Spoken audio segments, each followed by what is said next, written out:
زه به څنګه د مستۍ خبرې نه کړم چې د سوات د سیند په غاړه مې مسکن دی. السلام علیکم مینوالو، تاسو چې څنګه ګورئ، زه ارمان سراج نن د یوې نوې مرکې سره نورې خبرې وروستو خو د ټول ناول به د دوی شعرونه اورو، ځکه چې دوی موږ ته ویلي چې زه شاعر یم او بېګا یې موږ ته شعرونه ویلي نو ماشاءالله ډېر معیاري شعرونه د مینوالو سره خپل شعرونه شریک. ډېره مننه. شعرونه به ته ویم چې ما له نفرته تل نفرت کړی دی، اوس یې هم کوم. ما له نفرته تل نفرت کړی دی، اوس یې هم کوم. ما د مینو عبادت کړی دی، اوس یې هم کوم.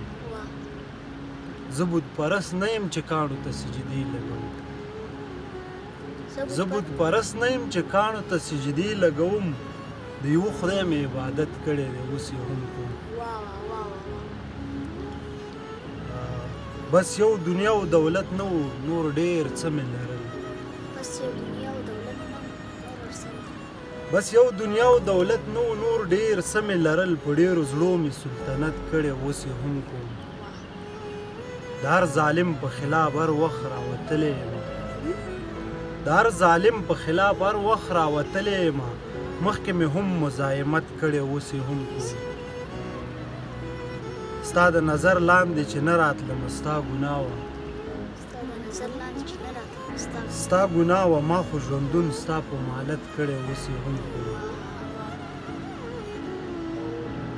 چې د پښتون بچي لنده واخلم او قلم ورکم، چې د پښتون بچي لنده واخلم قلم ورکم. غم مې د دغه جهالت کړی، اوس یې هم کوم. ما انسانیت لپاره ځان په وینو ولمباوه، ما انسانیت لپاره ځان په وینو ولمباوه. ما خو تر اوسه صداقت کړی، اوس یې هم کوم. د ژوندو مړو هدیره وه په والله جرته، په داسې ځای مې سکونت کړی، اوس یې هم کوم. څنګه دلته کې راغلی، سوات مو خوښ شو که نه؟ ډېره مننه ارمان صاحب. لومړی تاسو ته، بیا لیدونکو ته او ستاسو درنې کورنۍ ته، ټول سوات ته سلام.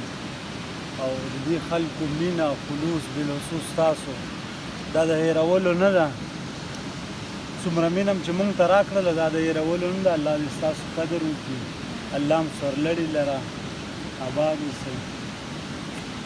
نو بس مینوالو، تاسو ته دوی دا خبرې واورېدې، کوم چې سوات ته راغلي دوی ډېر ځایونه ولیدو، خوښې شو.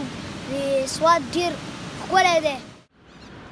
سوات خو په یقینا د سړي په زړه نه نوځي. د دې طبیعت او د دې د خلکو رویه، د دوی د خلکو مېلمه پالنه دا په نورو ځایونو کې نشته دی.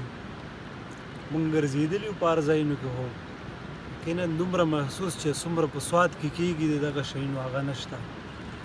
او ډېر ښه ځای دی، ډېر ښه طبیعت لري، ډېره ښه ښکلا لري. د سړي زړونه پکې سکون وري. نو څنګه مینوال تاسو چې ولیده، نو دی چې کله زموږ کره راغی نو دی وایي زه د اسلام آباد نه راغلی. نو ما درته وویل ته په اسلام آباد کې څه چل کوې؟ نو دی وایي په اسلام آباد کې زما وظیفه ده که نه. نو زه بل سوچ ته لاړم، ما چېرته دی وویل چې زه لکه اسلام آباد کې وظیفه غواړم. نو زما ذهن بل څه ته لاړ، بیا مې چې وی څنګه دا وظیفه تاسو څه ته وایئ که نه؟ د وظیفه ډیوټیز کم دغه چې دی، زه چې کم کار کوم په اسلام آباد کې، نو زه ډېر حیران شوم. او یو بل سوچ مې وکړو چې افغانستان والا ما ته کله نه چې څه کار کوې، زه وایم چې په دې کې زما وظیفه ده. بس دا ټکی خو مې د دوی نه زده کړو. نور تاسو ننګرهار کې په کوم ځای کې پاتې کېږئ؟ زه په ننګرهار کې بټي کوټ ولسوالۍ مرخانې په قریه کې پاتې کېږم. هماغلته مې خپلې زده کړې م کړي دي او هماغلته اوسېږو.